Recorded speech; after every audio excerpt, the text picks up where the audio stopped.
Hello everyone, Irina here. So today is Valentine's Day, not that I care much about it, but I'm sure it is a good opportunity to make one more YouTube video where I can introduce to you some maybe, hopefully, interesting stuff.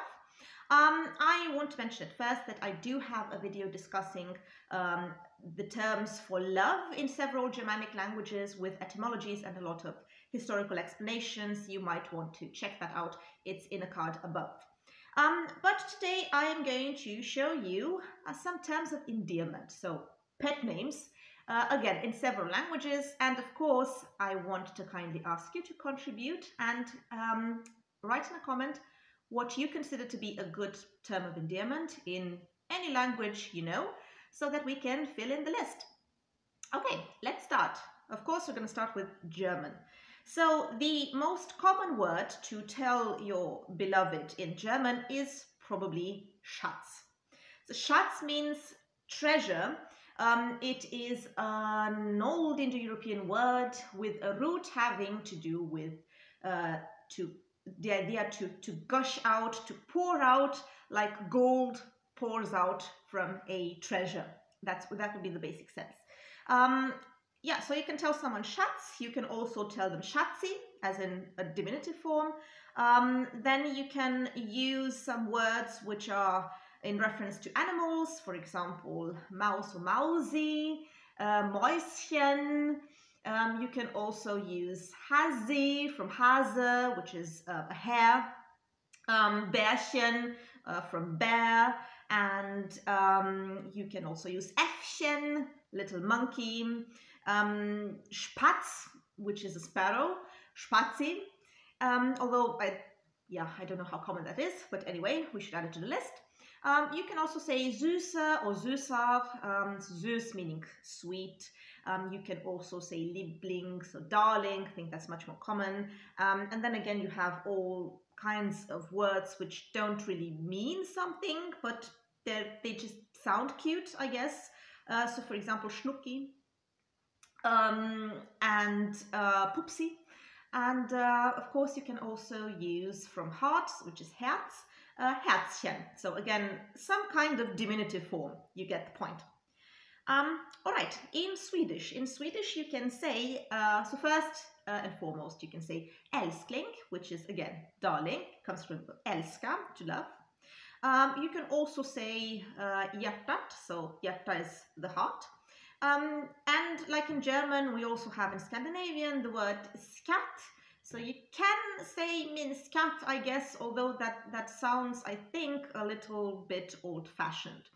And, oh, by the way, skatt in Scandinavian also means tax.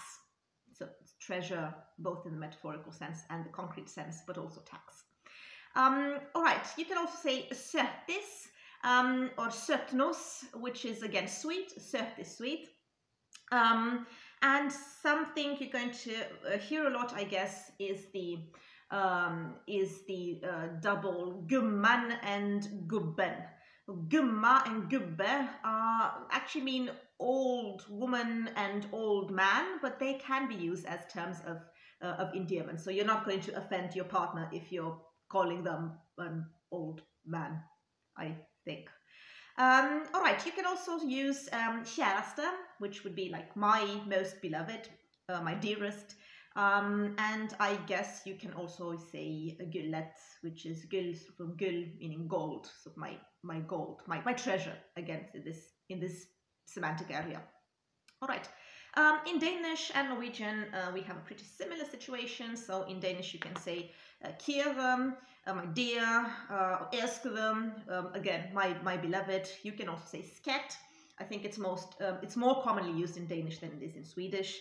Then again, you can amplify this by say Ellekirste, my most beloved, and use these animals for terms of endearment in Danish as well. So for example, musling, pusling, so, yeah, little mouse, little cat, pudemus.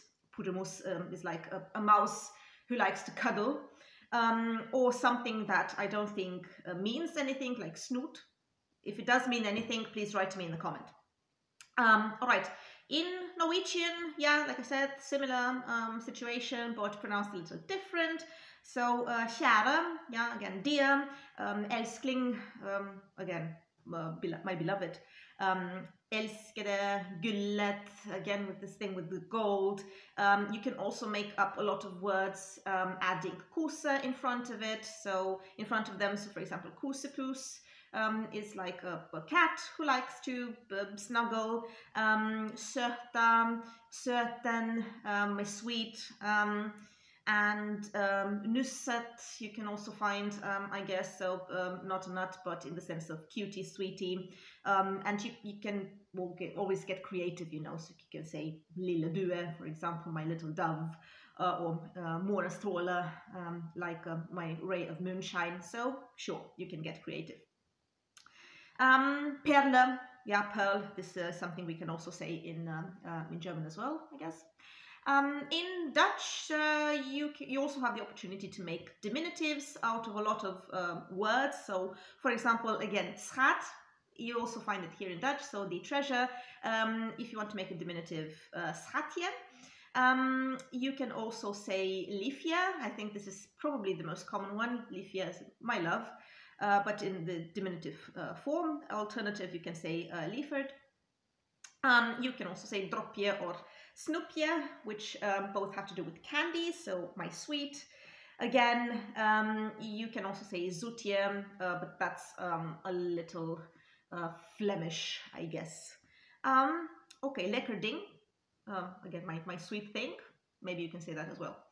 All right, and I'm going to finish with a couple of words in Icelandic, where you have kairasti or kairasta, depending on whether you're a man or a woman, or you can say, more generally speaking, älskan, my love, älskan min, ástin min, ást being a very beautiful and old word in Old Norse, meaning affection and kindness, and it comes from a verb which has been preserved in other Scandinavian languages as well. It's the verb unna or unne, which basically means to allow somebody to do something, or to allow yourself to do someone. So yeah, think of it like this: you care for somebody so much that you're going to allow them to preserve their freedom. Yeah, maybe I'm exaggerating a little bit with the explanation.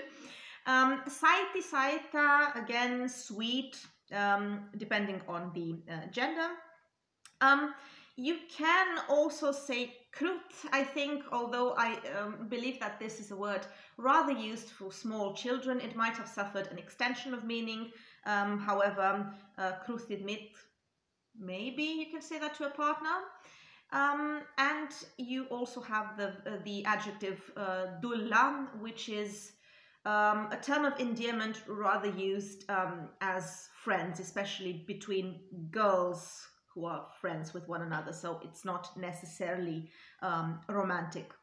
But then again, like I said before, these words are pretty subjective, so people come up with a lot of creative alternatives. I am not qualified to give you more information about that because when I address my partner, I do come up with a lot of things as well. So, for example, yesterday I called him my satanic marshmallow. So I'm not really sure I'm the best to give you advice on how to be affectionate or more affectionate to your partner. But yeah, anyway, get a little bit creative. All right, so this was it from me.